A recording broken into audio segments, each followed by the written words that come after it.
नमस्कार साथियों, आज हम एनटीए द्वारा जारी हिंदी के आंसर की जो कि दिसंबर 2024 का एग्जाम है और 8 जनवरी 2025 को हुआ, इस पर चर्चा करते हैं। इसके प्रश्नों को देखते हैं। पहला प्रश्न है, चंदनमाला रास कब की रचना है? तो इसका सही आंसर जो एनटीए ने माना है और सही आंसर है भी, वो है 1200। और अगर बात करें कि यह किस कवि की रचना है, तो उसका कवि का नाम है आसगू। कहीं कहीं ये असगु भी लिखा हुआ मिलता है ये नाम।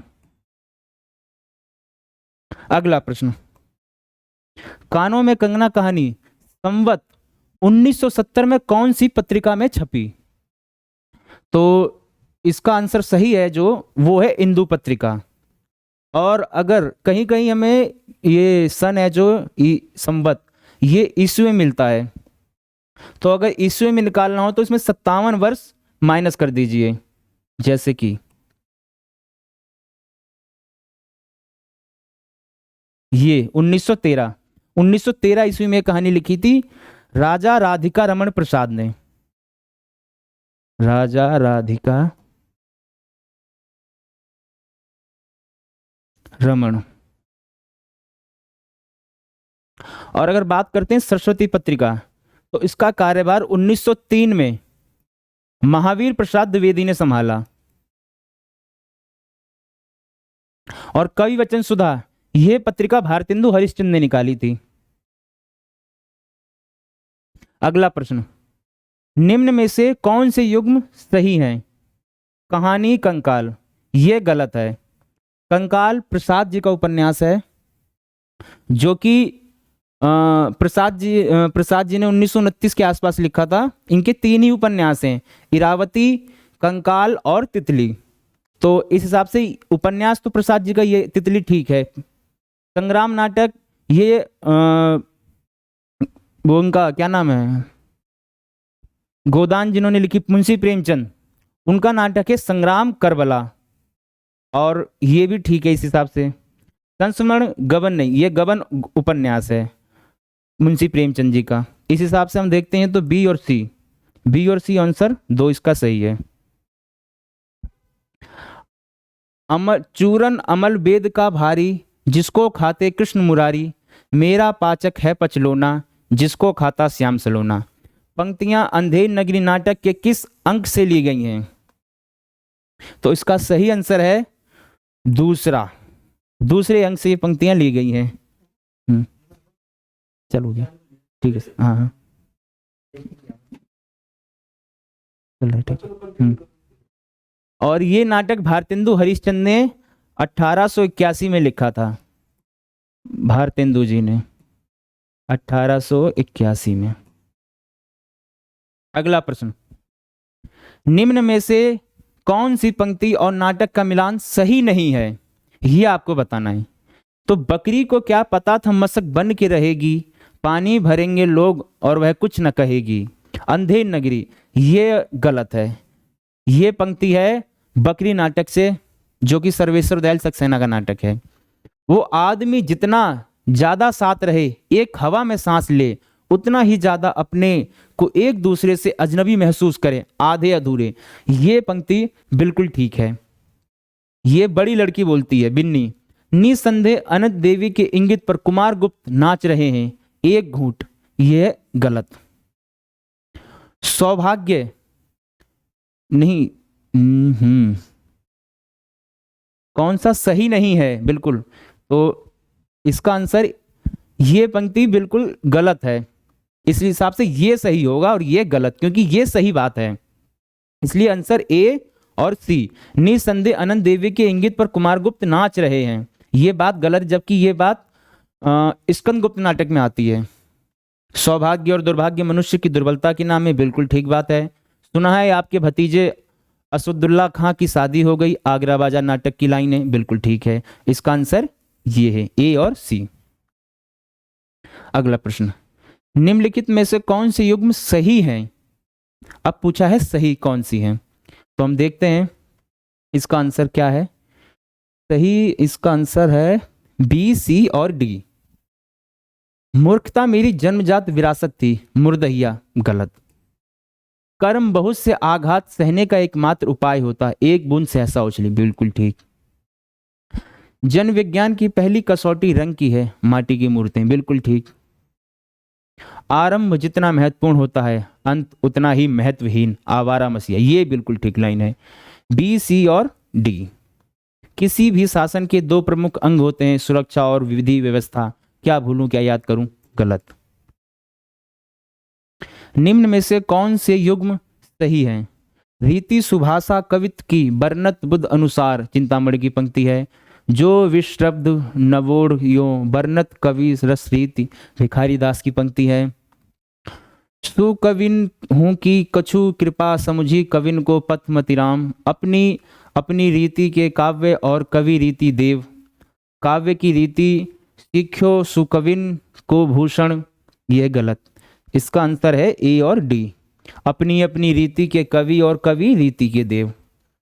रीति सुभाषा कवित्व की वर्णत बुद्ध अनुसार, चिंतामणि की लाइन है।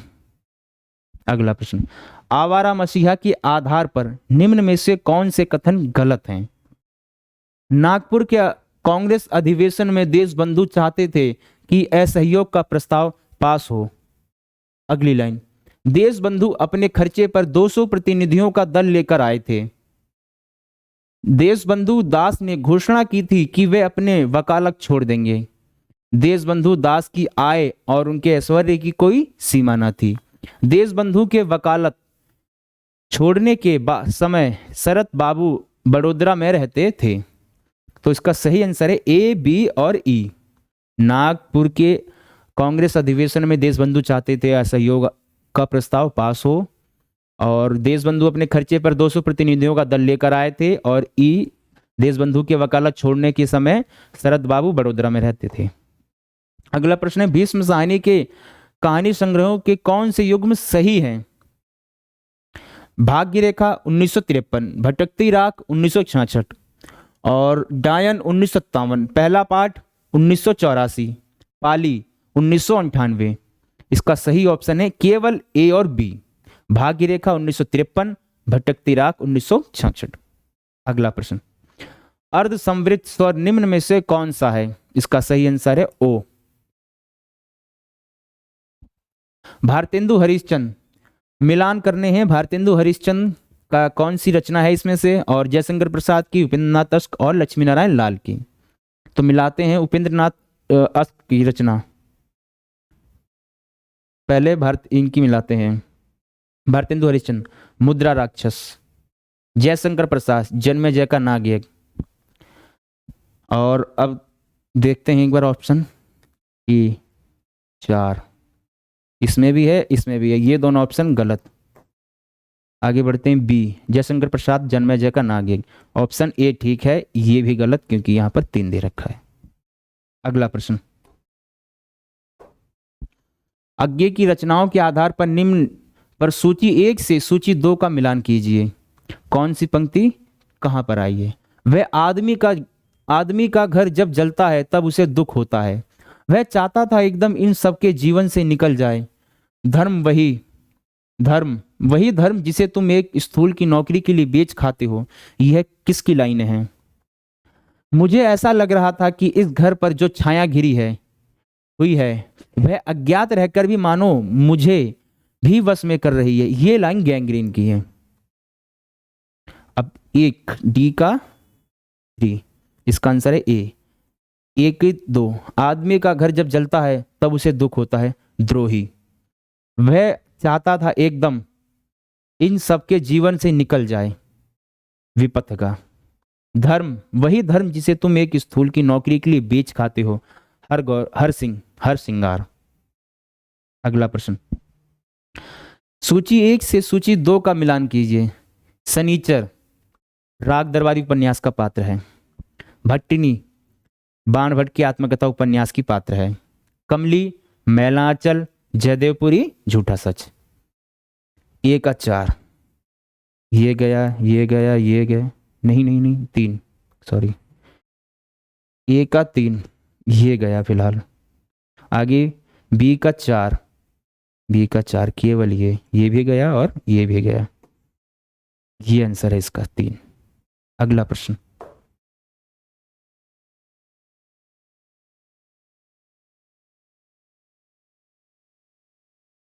भारतेंदु हरिश्चंद्र के नाटकों का कालक्रम क्या है? भारत दुर्दशा, सती प्रताप, सत्य हरिश्चंद्र, मुद्रा राक्षस और विद्या सुंदर।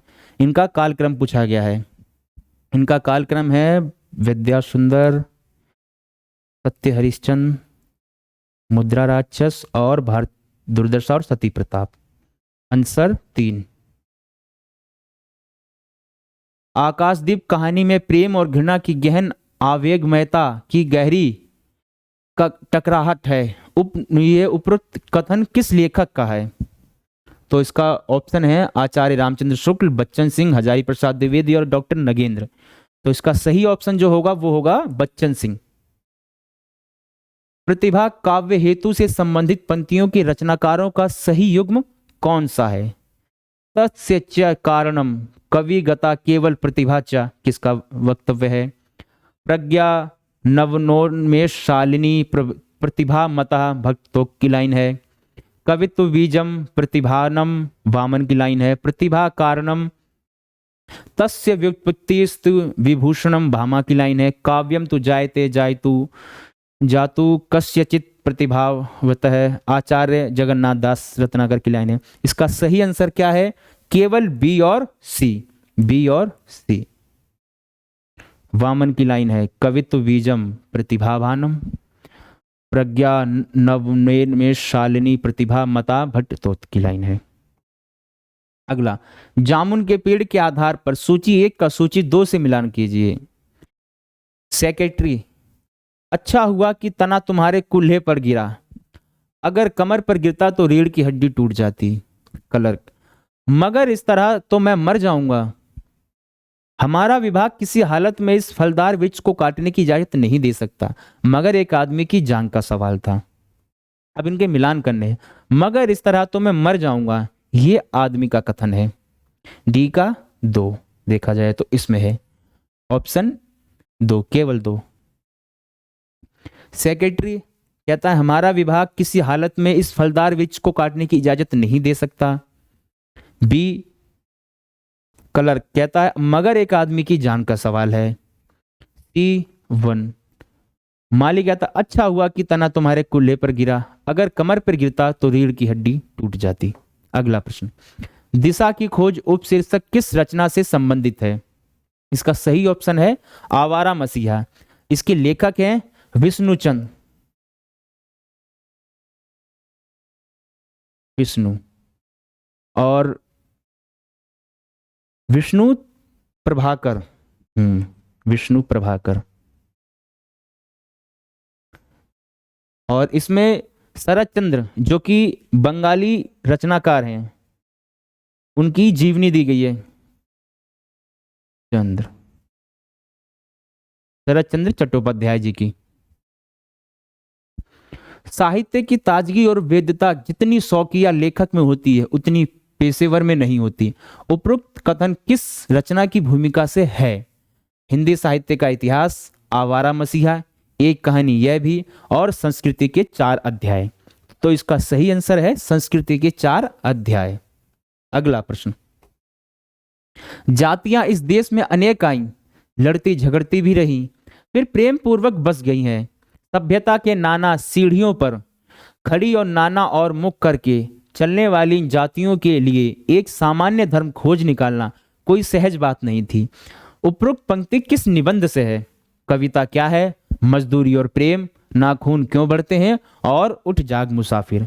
तो इसका सही आंसर है नाखून क्यों बढ़ते हैं।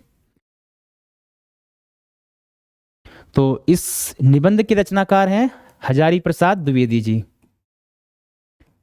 हजारी प्रसाद द्विवेदी जी। द्विवेदी।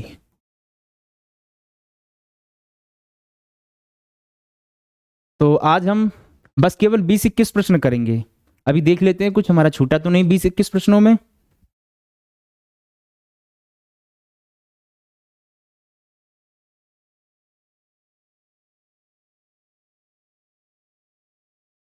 ये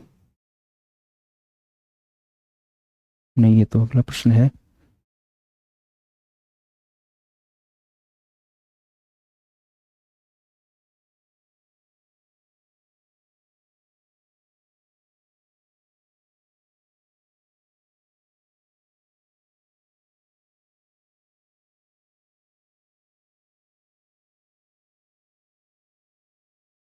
ये प्रश्न खाली रह गया हमारा।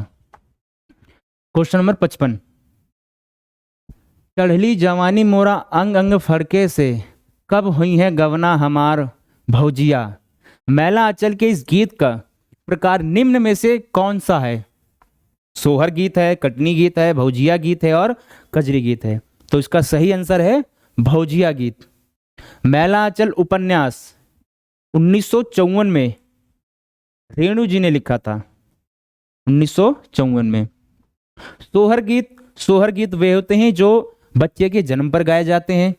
कटनी गीत वो होते हैं जो खेतों में फसल की कटाई के समय गाए जाते हैं। और कजरी गीत सावन में गाए जाते हैं जब रुपाई होती है खेतों में। और भौजिया गीत ननद भौजाई के बीच जो गीत चलते हैं उसको बोलते हैं भौजिया गीत। तो आज हम बस इतने ही प्रश्न करेंगे। मिलते हैं अगली क्लास में। जय हिंद, जय भारत।